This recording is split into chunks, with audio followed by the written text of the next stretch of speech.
Welcome to 39-Minute Conversations.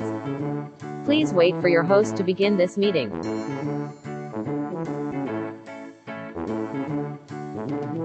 Your meeting is now being recorded. Hey, are you there? Can you see me? Can you hear me? Hi, yeah. Yes to all. And hello, there we are. Hi. Hey, Brian. Hello, it's good to see you both. Yeah. Before we get started, I'm very excited to talk to you guys. But first, I do have to do an ad real quick, so I hope you don't mind just sitting through that. That's part of this whole thing. This episode of 39-Minute Conversations is not officially presented by YouTube. For those unfamiliar, YouTube is a little website where anybody in the world can upload videos, and it's all there for you to watch for free. Pretty crazy, this modern world. And one thing you can now find on YouTube is a 39-Minute Conversations channel where you can see clips from every episode of the podcast. Are you curious what my guests are wearing, what their living rooms or offices look like? Do you want to track how quickly I'm aging in my self-isolation cocoon from video to video? Then you should visit youtube.com and subscribe to 39-Minute Conversations and check out some other videos while you're there. Seriously, lots of cool stuff. Good job, YouTube. And welcome to 39-Minute Conversations. I'm your host, Brian T. Arnold. This is a podcast about reconnecting with old friends and making new ones, but I've only got 39 minutes to do it because I will not be paying for Zoom Pro. In a first for this podcast, today we have two guests and still under 40 minutes, so we should probably get right into it. My guests have made a number of short films together, including Stephanie Frameworthy, Jogger, and The House Where I Grew Up. They just premiered their first feature film, Big Fun, which will be available in 2023. Bri Klaproth and Jon Walkup. I messed that up. I got through all of that. Bri Klaproth and Jon Walkup, thank you for being here. Thank you for having us. Just so we're clear, so that was an ad for the 39-minute podcast, but also you said you should hang out on YouTube and check out some of their other stuff. Yeah, YouTube's got a lot of cool stuff. Like, there's like a lot on there. It's like crazy. Okay. I've tried to watch. Go ahead. I'm glad someone's promoting YouTube for them. You know what I mean? Like, if someone's out there. I think it's important to support small businesses, and I've never heard of it until just now. So. Well, there you go. See, this is important. The word is getting out. It's spreading. We know what we're doing after the podcast now. I just think that was the sweetest ad I've heard in a while, where you're like, check out 39 Minutes podcast. Also, just hang out on YouTube and check out some of their stuff as well. Like, yeah, why not? Well, if you've got time. Okay, so one thing about this episode that I'm excited about is it does really fulfill the mission statement of this podcast. It reconnecting with old friends. John, you and I met a few years ago. We worked on the Warner Brothers studio tour together. Yeah. I wasn't at that job for a very long time, but you and I think, connected about, we were writers, actors, filmmakers trying to, do a low-level job and survive. And, making new friends. Bri, we've never met. This is the first time I've done an episode with somebody I've never seen outside of a Zoom screen. So old friends, new friends. This is exciting. Yeah, this is cool. I do want to start where I start with most of my guests. The last 2 to 3 years have been what they've been. I don't think I need to recap anything. How have you two been? How did you cope? How did you stay sane during everything?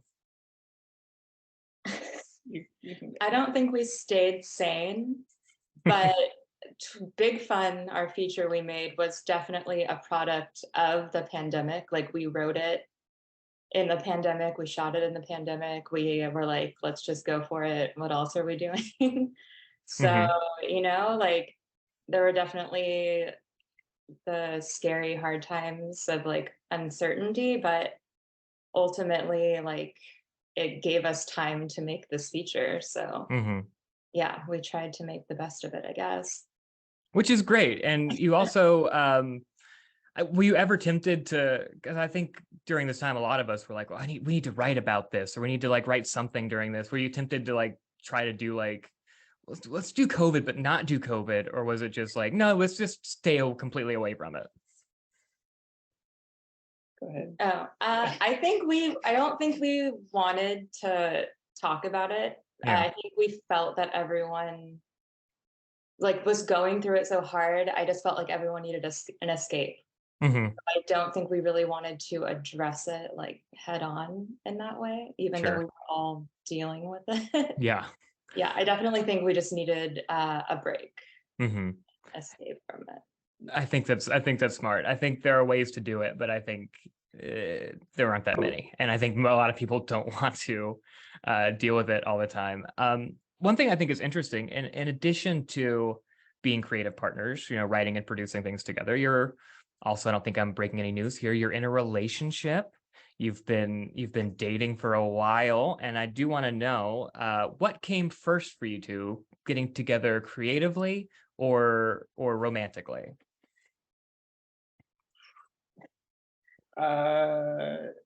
It's all a blur. Yeah, it's kind of a blur, honestly. We met in a film class in junior college. I think there was a friendship first. I thought you were gonna say junior high. Oh yeah, we met in junior high in a film class. No, we met in junior college in a film class. And yeah, we were friends for a long time, and then like making shorts and running around with cameras and stuff like that, and like editing together. And then it wasn't until like years later that we actually got Oh, wow. serious or anything like that. Mm-hmm. Now, I've written alone and with writing partners. I was on a sketch team. I've been in kind of a large writer's room, but I've never written something with a romantic partner. But I've always thought that, it must be great to connect on something that, in your own field, on the same creative page, someone who shares that passion, maybe with complementary skill sets. But when you're writing or in production, co-writers or writers, producers can clash, can have creative differences.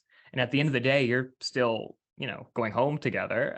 Can that be hard to navigate, or do you find that you're mostly on the same page creatively? It's extremely hard to navigate, actually, and I can't recommend that anybody do it. It's such a roll of the dice. Mm-hmm.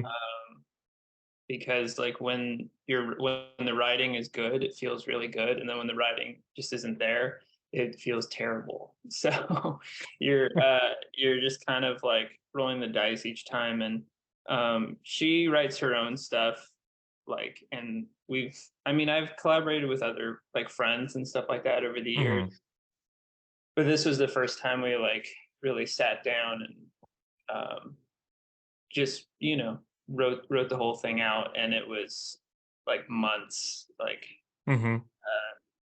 most of like 2020 2021 was the writing process.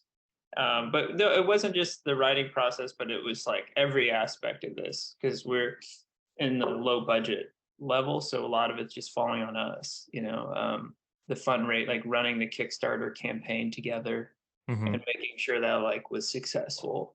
Trying to get funding, trying to cast it, trying to like figure this whole thing out was it was just every aspect of the way. It wasn't just the writing. So I don't know. We felt like if we could get past the writing together, then maybe the other stuff will work out too. Yeah, I definitely want to get into Big Fun, but I want to save that for a little bit for later. I do want to ask. I want to dig deeper into this. I want to keep going here. He's going full Marin right now. When you disagree on something in the script or on the shoot day, who usually wins? I don't know if anybody wins. I don't think it's quite like that, honestly. Yeah. Maybe I should stop looking at relationships like winning and losing. But well, usually if we're on set and we both have different ideas, typically we'll shoot both. Because we're very not insecure, but when it comes down to editing, sure, one idea might play better, or might feel, or might get more laughs or something. You know what I mean? So typically we don't like fight or disagree. It's just like, let's just shoot both of them, and then we'll decide later. Everyone always says like, fix it in post, fix it in post, and I just think when it comes to comedy, like, just decide in post decide what's funnier in post or whatever, what take is better or what idea is stronger. It's really Mhm. like that stuff. So we try not to. I don't think we really like fought in that sense. I think That's go kind ahead. of goes back to your previous question, but when it comes to writing, I mean, us both being writers and being in a relationship together, we're always talking to each other about each other's scripts and reading each other's scripts and Sure. talking things out. But I think this was the first time we like sat down and hunkered down, and I think we wrote 6 drafts of the script. Hmm. But the thing about that's cool is writing can be you're so isolated and you can just drive yourself crazy and you get to the point where like, is any of this working? But when Hmm. you have a partner with you, you can like work things out in real time, like Hmm. talk things out, and even maybe just like act things out and be like, does that even sound like something a human would say? Hmm. So Sure. I feel like, I don't know, I feel like there were definitely like the benefits of it, even though it's just hard because at a certain point, it's like your relationship just turned into everything is about the script Hmm. of this movie. Like we did a bad job with boundaries on that. Was there ever any like hesitation about combining those two parts of your lives? Obviously, you both do this separately and you've worked on stuff together as well. But yeah, was like when it came down, especially to Big Fun, was there like, should we be doing this together or should we keep these parts of our lives to ourselves? I don't know. I mean, I don't know if we thought I'm sure we thought about it, Hmm. and it was just kind of like go for it because everything sort of lined up perfectly. It wasn't just like let's write a script and see what happens. It was like, oh, there's a clear path to like get this thing actually shot, Hmm. or there's a location that we could shoot at. Hmm. Everything kind of lined up, and it was like just go. And so there was thought of like, should we be doing this together? But I don't think it was maybe well thought out or anything like that. It's just kind of like it was more punk rock. It was like, let's go do this, and We'll think about it we'll think about the later. consequences later. um well, I do really want to talk about Big Fun, but even like I want to talk a little bit about what led up to it. In your shorts and in Big Fun, there is this very clear, consistent creative through line. There's a very strong voice that is very comedic and it's sometimes absurd. And at the same time, there's a lot of heart and emotion. And personally, that's my jam. That's what I mostly love to write. That's the kind of art that I love.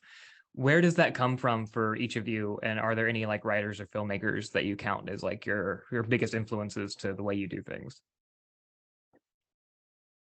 You could- I think I don't know. I feel like back in junior college, we just bonded over like a similar taste and in movies and things that make us laugh. I feel like we have like a similar, just kind of like weird sense of humor. We're just, I don't know, it's just like the subtlety of things can sometimes be so funny. And I also just feel like there's such like a thin line between like comedy and also just like crying your eyes out. And I feel like Absolutely. we like love that. Hmm. Um, so yeah, I don't know. I just feel like we just are really interested in like the emotions of people and Hmm. just how people just are. Like I feel like we just like to like observe kind of weird people, and I don't know, we're just kind of like fascinated by that. So I just think we love like the human, just like how human people can be. Yeah, yeah, I think so too. I think it sounds like you guys as writers are maybe character first. Is that where most of your writing process starts, is with like a character more so than like an outline and like we have to like nail this plot down? Yeah, I think so. For me personally, yeah, I definitely. definitely think so. That's totally, yeah, that's accurate. Like sometimes we'll think of like a piece of dialogue, and then we're like, well, that's a funny line. Now we need to find a home for it that makes sense, which Mhm. is probably not it's a harder way, I think, to like work it. But like sometimes just somebody says something funny, or like the cadence, the delivery is really funny, and you just like want to find a home for it, even though it should probably be the other way around. I Like, don't I don't think there is one way though. Like I've talked to my old roommate who, never a romantic relationship, he and I, but it was always both two screenwriters in an apartment, yelling at each other's lines and trying to figure out how to do things. And his process is very different. He's very like full on outline. I know the plot, and the last thing that comes for him is like, okay, now who are these people? And I'm definitely much more, I think, the way you guys do it, where it's okay, this is the kind of person that I think this movie is. This is the line. This is like you can't control, how the creative process is, and I don't think you can say it's any way is the right way or wrong way. It's just what works for you. Yeah, I agree. Before you made this feature, you did make some shorts together. Jon, you usually direct and act, and then the two of you co-write, sometimes co-produce. What did you learn from making those shorts that made you realize that you were ready to tackle a full feature? Oh, I don't know. I think like that's a good question. The like the balance of like the tone. Mm-hmm. The tone is so hard to get right, especially with like the dark comedy or whatever. Like that's I think where I struggled the most as a filmmaker is like, how do you nail the tone of something? And sometimes that comes through in just a single frame of something. Mm-hmm. And there's kind of like a responsibility to like really nail it as a director when you're dealing with like dark themes or Mm-hmm. it's a fine line between like slapstick. Like I always think like the show Baskets with Zach Galifianakis is a perfect example of nailing a tone. Mm-hmm. That's like a slapstick drama. Yeah. It does it so well, and it's kind of masterful. And so I think all the shorts we did were just trying to nail down a tone. I look at some of Mm-hmm. the shorts and I'm like, oh, that's too awkward, or oh, we were too silly. Where's that line of being right down the middle where we can just say everything we want to say and have a clear, I guess clarity. Yeah, Yeah. nailing clarity is what I think tried to learn off of those. Do you think, because you both had written other stuff as well, do you think you would have been able to make this feature without getting those shorts out first? Do you think like you could have jumped straight into the water on like making a feature? I don't think so. No. I just feel like it takes so much to make anything, Mm-hmm. whether it's a short or a feature, but I just feel like, especially with a feature and us personally on this, like we invested so much like of our own time and money. It's like you don't want to just go in kind of blind on that. And it's so much more time than a short and other people's time. So I felt like, I don't know, I just think it's maybe more responsible to have a couple shorts under your belt before you jump into making a feature. And even on this feature, like looking back, because it's on like we shot it last September in 2021. And it's like I just feel like we learned so much on this shoot too. Mm-hmm. Like I just feel like everything you work on, you learn so much and take it to the next thing. So I feel like it's definitely good to have a couple smaller things under your belt. What did you learn on Big Fun that either you would want to go back and do differently or we'll take into the next one? Oh God.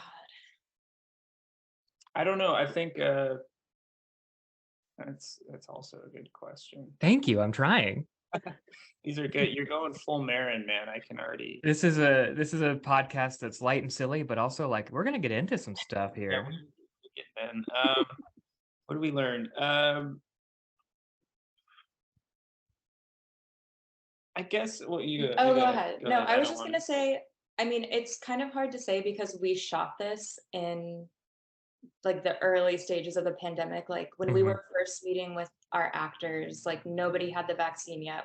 We all got the vaccine in these like rehearsal, like talking about the script days. So it was scary. Like we were sitting outside at all our meetings, masked, 6 feet apart. Like so it's hard because we were doing so much on this just because we wanted to keep the cast and crew so small and safe. So like we were doing like crafty and just kind of everything. So I just feel like on the next one, it would be nice to like delegate some of those roles to other people so you can just focus on making the movie. Sure. It's just like so much stuff. Yeah. Yeah, I was going to ask about that because, like, the reason this podcast exists is because I have kind of become an isolated shell of my former self and remain one. I was going to ask, are you allowed to leave that room? Have you left that room at all? I do leave this room. Occasionally, I even see the sky, the sun, but it's rarer than it used to be. But the idea of making a movie right now, like I am venturing out slightly more. I'm trying to do a little bit more in the world, but the idea of like close quarters cast and crew, like right now, even with the masking and the vaccines and the things we have, is still existentially terrifying for me. So yeah, how you just kind of went through how you did manage to keep everybody safe and healthy, but was that something that was, I don't know, how much anxiety, I guess, did that give you, just that process of trying to make a movie right now? A lot. Yeah. It was, I mean, it was like so in total, I think we shot about 17 days. And there was testing, like we did testing like every step of the way. And yeah, a lot of things could like collapse if someone tests positive, especially dealing with like the budget that we were working with. Like our movie like cost like around $16,000 to make, and so we're not like a full-on production. Sure. We're just sort of like running a lot of this ourselves. I don't know. But yeah, it was definitely anxiety inducing. Yeah, we were just like ordering like boxes of self-tests and like distributing them and just having everyone test like the night before or the morning of, and like send us a text of your results. But I remember like a couple days before we started our first day of shooting on production, one of our actresses texted us and she was like, I was in contact with someone with COVID.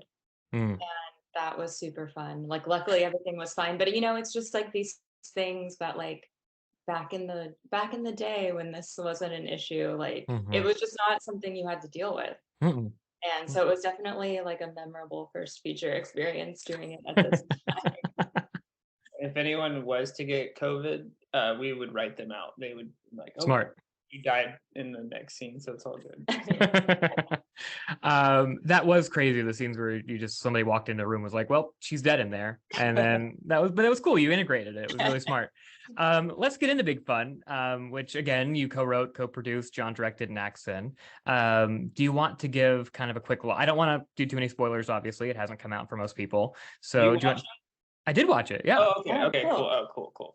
But do you want to give a quick logline or pitch of what the movie's about? Big Fun is about a young woman who her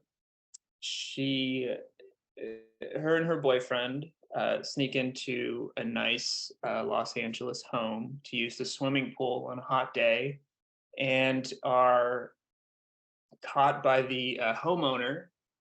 And the homeowner is actually not mad that they broke in. He's actually excited because today's his birthday and he wants to hang out with them, and they decide to hang out with him.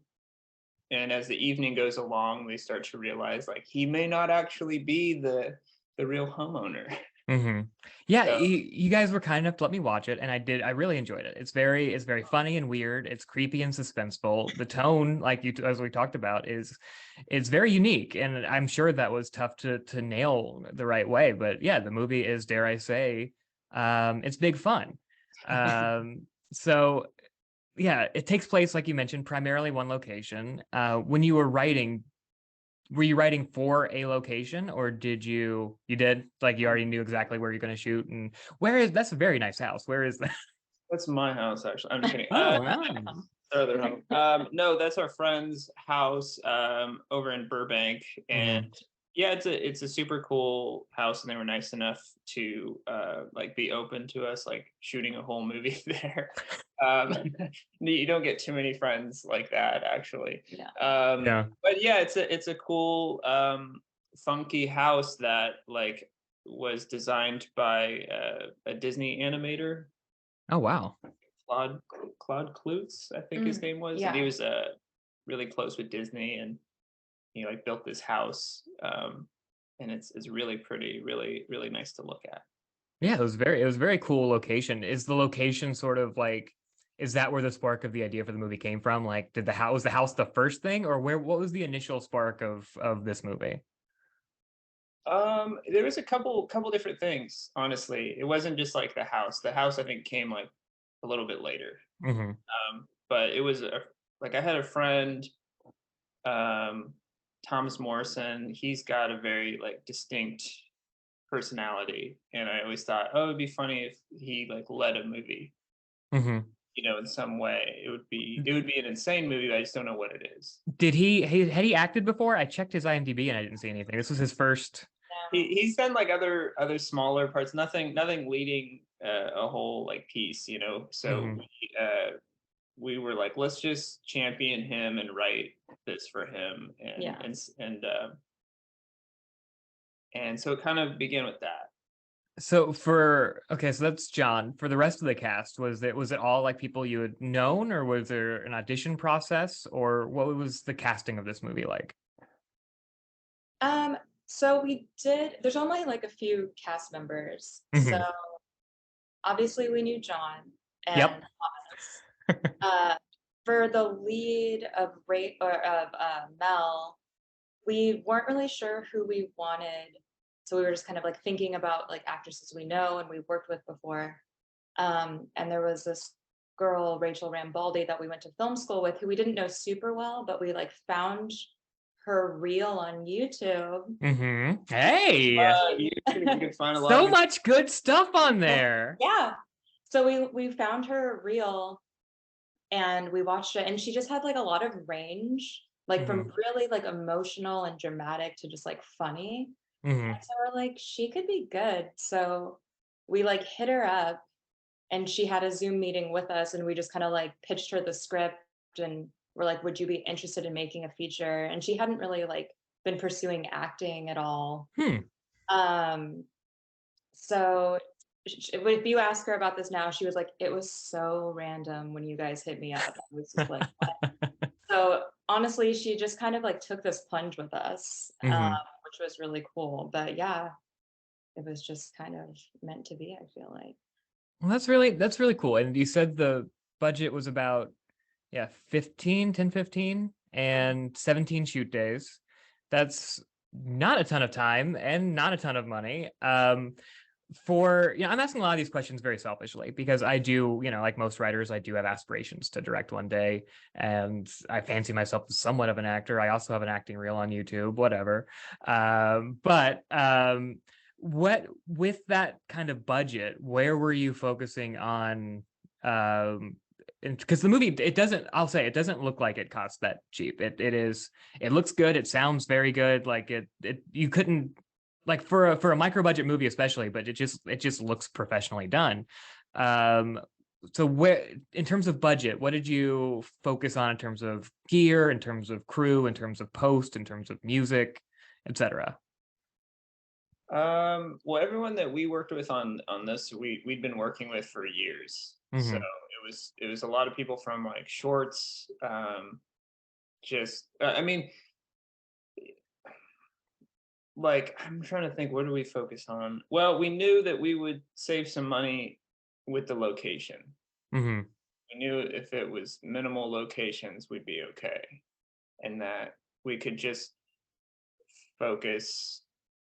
I don't know. I really don't know about the equipment and stuff like that. It's like, I think because we knew it was such a low budget thing and we didn't want it to look low budget, we were like, it needs to look good, it needs to sound good. And I think that's what we focused on because we knew location was taken care of. yeah, I would say I'd say because of the location, we were able to just focus on rehearsals and stuff like that. Like we rehearsed for like 6 months. Oh, wow. Yeah, Yeah. so we because I mean, yeah, we're dealing with, like different levels of performers, so we want to make sure everyone feels comfortable and willing to take a risk. How much did the rehearsal process change what the movie is, what the script is? Did you guys was there a lot of like sort of improvising and finding, or was it, just I'll end the question there. I already asked it. Yeah, I think, well, going back to like rehearsals and just meeting up with the actors, like John, Rachel, Thomas, and I would meet up like once or twice a week when we were still like writing drafts. And I think we were just trying to get everyone like comfortable with each other because it's such a small set. Mhm. And it's very like an intimate story. It's really about like 3 people going through this experience. Mhm. So, and especially because Thomas isn't an actor and this is written for him, we just wanted to make sure he felt like comfortable and like he knew what he was doing with this character. Mhm. So when we were doing these like read throughs and just talking about the script, like we would take their notes. Like it was very collaborative, like Mhm. just getting their feedback. And then we would come back with edits or like another draft. And then when it came to actually shooting the movie, yeah, I feel like we were just trying to be flexible and like if somebody, we weren't like super strict, like it needs to be said this way. There was like room to play. And I feel like we found a lot of really cool stuff that's in the movie, like just by being flexible and open to, Mhm. just what people had to offer the day of. I like that, yeah, because I come from an improv background, so when I've been in stuff, if I don't have a little bit of freedom, not that I'm trying to be a diva or anything, like I'll stick to the script if you make me, but like if you let me play, it's just I don't know, it's just more fun, and it's cool that you're open to that. Yeah. Let's see. As I mentioned, co-wrote, co-produced, John directed and acted, and I keep repeating that. I don't know why. So I guess this is mostly a question for John, but Bri, I would like to hear your perspective as well as someone who was, right there with him and knows him so well. How tough is it on set to balance directing and being on screen at the same time, especially when you have such a small crew to lean on? I mean, again, like it's pretty tough. Yeah, it's pretty tough. But I like to shoot a lot of material again and then decide later. What's the best takes. Even for myself, like if I can just do like a linorama or something, Yeah. I'll do that. So if I'm not mistaken, you recently held a screening of the movie here in LA. How did it feel watching something that you worked so hard on, like on the big screen with an audience? well, after the technical difficulties, Oh no.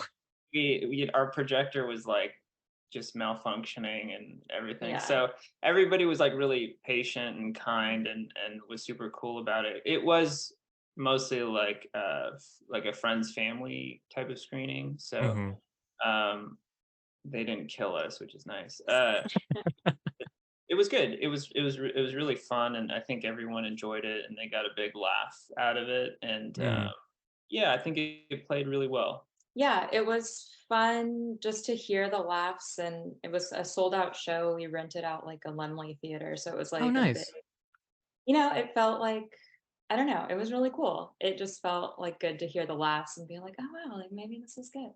Was that the first time you've done something on the big screen? Because I've like made YouTube videos and stuff, but I've never put something up on the big screen. Was that your first time doing that? We've played like film festivals and stuff. Oh, okay, fancy. We played festival. We played festivals where nobody showed up. Yeah, Sure. like 3 people in an empty theater. There's like, and we're 2 of the people out of the 3. Like it's, Sure.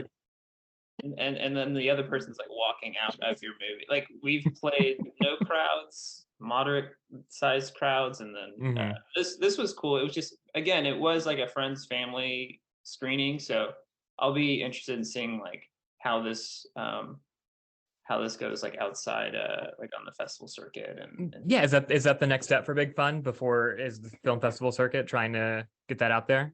yeah. Hopefully play some festivals, and then we think it's a great streaming movie, so we hope to like have it streaming like later in 2023.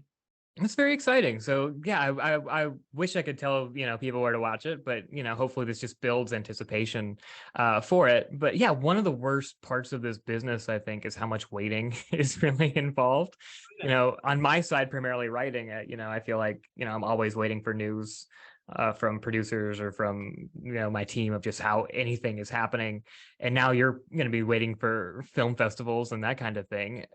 So how are you handling this time? Are you just kind of dealing with it, or you're like ready to jump into the next thing to keep your mind busy? Like, what's this time look like for you? I think we're just trying not to focus too much on the festivals, because I don't know, festivals are challenging. Like obviously we'd love to get into some of like the ones we really want to get into, but I don't know, it's also like you never know what festivals are looking for, and especially because this film is kind of like particular. Sure. I don't know if it necessarily will fit into like what a lot of people are looking for. So we're just trying to like take it as it comes and not really, I'm just trying not to think about it much at all, and like not think about those dates and announcements and stuff. Same. Yeah, we kind of just view the film as like, we think of it more like musicians, like we're in a punk band and we'll play a show wherever we kind of fit in, and that's how we want to do this one, like because it's such a like just balls to the wall movie. I think it's got to be this way, you know what I mean? And we're having fun and we're meeting other filmmakers, and also like I think with what's happening like on like TikTok and Film Talk and all these different places you can find movies. I don't know. I'm discovering a lot of independent films just being on TikTok, and then I have access to stream. People are cutting their own teasers and trailers, and they're getting their stuff out there in different ways now that feel different from YouTube. Not to bash YouTube. Oh my God, they're my sponsor, you guys. I Relax. know, I'm sorry, but we're gonna get the plug pulled on us. With our remaining time, we don't have a lot of time left. So before we run out, I do want to give you this time to plug anything you want to plug, where people can watch your stuff, where they can follow you on the socials, all that kind of stuff. Sure. Yeah. You can follow us on, I would say, Instagram, Big Fun. I think it's at Big Fun Movie, at Bri Klaproth, at Jon Walkup. We're usually just posting about like our next screenings, and yeah, you can catch it if you're in the LA area. And who knows, we'll see where we screen this year. Nice. Good luck with that, and congratulations. It's very exciting. With our last little bit of time, we have a little over a minute.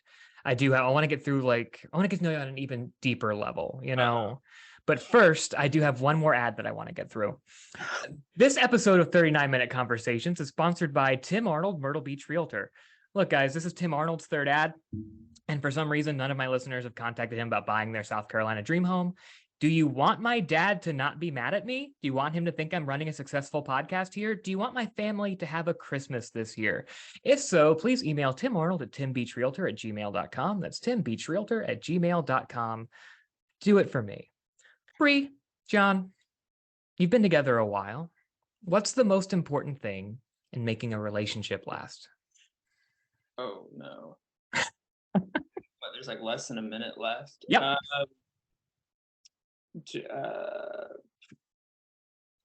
I got it. Okay. I just think communicating. I think you like, no matter how long you've been with someone or how well you know somebody, people aren't mind readers. So just communicate your feelings and talk to each other about stuff. I just feel like that's like kind of the root that like solves most problems. Speaking of, what's the worst fight that you've ever had? We were the other night, we were trying to decide if we should watch Terrifier 2 or Star Trek, and that just exploded. I'm just kidding, I made that up. I don't know. I don't know if there's one that like really comes to mind. I mean, we're human, everyone. Your meeting has ended. Goodbye. Thank you for listening to 39-Minute Conversations, hosted and produced by Brian T. Arnold. Music by Kevin MacLeod, licensed under Creative Commons by Attribution 4.0 license. If you like what you heard, please subscribe and tune in for new episodes, and don't forget to rate and review. If you didn't like what you heard, please don't do any of that. That's okay too. Thank you, and we'll see you next time. Stay safe and be well.